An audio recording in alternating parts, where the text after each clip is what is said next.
Baie welkom by die voorlesing van die Afrikaanse Sabbatskoolles vir blindes en swaarsiendes.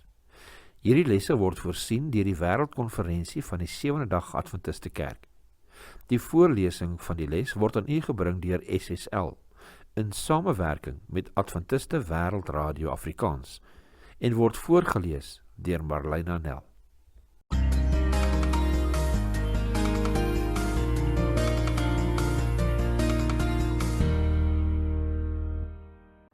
Dinsdag 17 Februarie, hoof van die liggaam of die kerk. Kom ons open met gebed. Ag liewe Vader, skyn asseblief in elke deel van ons lewens terwyl ons hierdie studie en u woord bestudeer en vorm ons volgens u wil. Ons vra dit in Jesus naam alleen. Amen.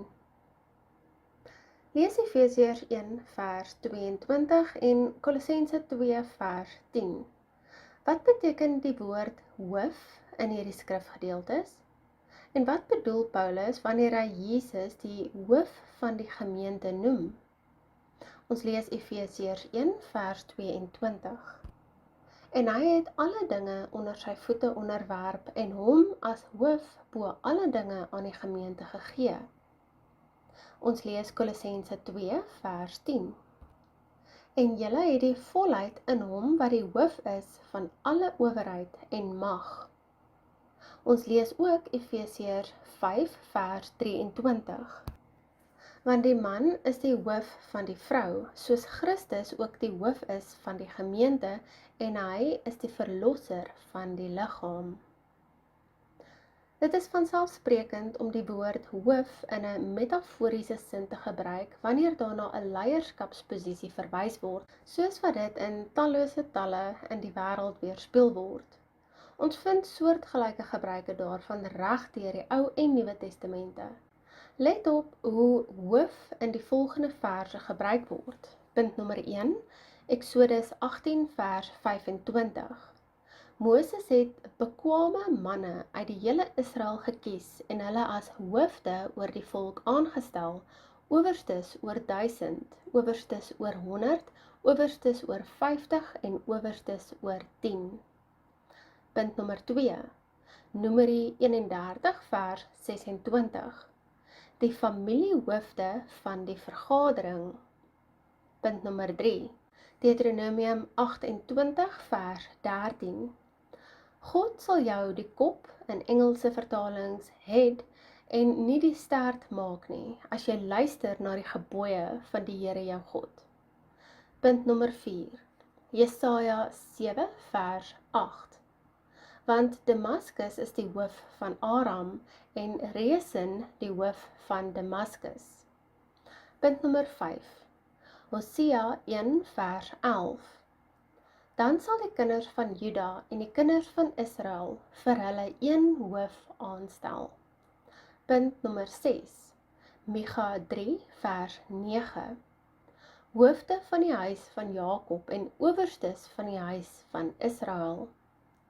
Punt nommer 7, 1 Korintiërs 11 vers 3. Maar ek wil hê dat julle moet weet dat Christus die hoof is van elke man. Christus as die hoof van die kerk voorsien leierskap, leiding en ondersteuning vir die kerk se eenheid en groei. Kolossense 2 vers 19 sê vir ons, en nie vashou aan die hoof nie, uit wie die hele liggaam deur die gewrigte en verbindinge ondersteuning ontvang en saamgebind word en so met goddelike groei groot word. Lees 1 Korintiërs 12 vers 12 tot 27. Hier beskryf Paulus die kerk as 'n liggaam. Watter ander aspekte van die kerk word deur hierdie metafoor aangespreek? Ons lees 1 Korintiërs 12 vers 12 tot 27. Want net soos die liggaam een is en baie lede het, en al die lede van die een liggaam, al is hulle baie, een liggaam is, so ook Christus. Want ons is almal ook deur een gees gedoop tot een liggaam, of ons Jode of Grieke is, slawe of vrymanne, en ons is almal van een gees deurdronge. Want ook die liggaam is nie een lid nie, maar baie. As die voet sou sê, omdat ek nie die hand is nie, behoort ek nie aan die liggaam nie, behoort hy daarom nie aan die liggaam nie?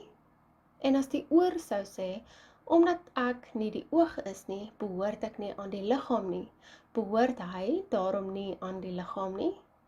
As die hele liggaam oog was, waar sou die gehoor wees? As dit geheel en al gehoor was, waar sou die reuk wees? Maar nou het God elkeen van die lede in die liggaam gestel, soos hy gewil het. As almal een lid was, waar sou die liggaam wees? Maar nou is daar wel baie lede, maar net een liggaam. En die oog kan nie vir die hand sê, ek het jou nie nodig nie, of ook nie die hoof vir die voete, ek het julle nie nodig nie, maar veel eerder is die lede van die liggaam noodsaaklik wat die swakste lyk, en die lede van die liggaam wat vir ons minder eerbaar lyk, beklee ons met oorvloediger eer, en so het ons sierlike lede oorvloediger sierlikheid, terwyl ons sierlike lede dit nie nodig het nie, maar God het die liggaam saamgestel en aan die misdeelde lid oorvloediger eer gegee, sodat daar geen verdeeldheid in die liggaam mag wees nie, maar dat die lede gelyke sorg vir mekaar mag dra. En as een lid ly, ly al die lede saam, en as een lid geëer word, is al die lede saam bly, maar julle is die liggaam van Christus, en lede afsonderlik. 1 Korintiërs 12 vers 12 tot 27. Net soos die liggaam nie sonder die hoof kan leef, wanneer 'n deel van die liggaam nie meer bestaan nie of beseer is, kan die lewe baie meer ingewikkeld wees. Ons kom nie agter hoe belangrik iets is, totdat ons dit verloor nie. Indien jy sonder 'n ledemaat of 'n oog sou moes klaarkom, watter een sou jy kies? Wat sê dit aan jou, hoe uiters belangrik elke persoon is as lid van die gemeente?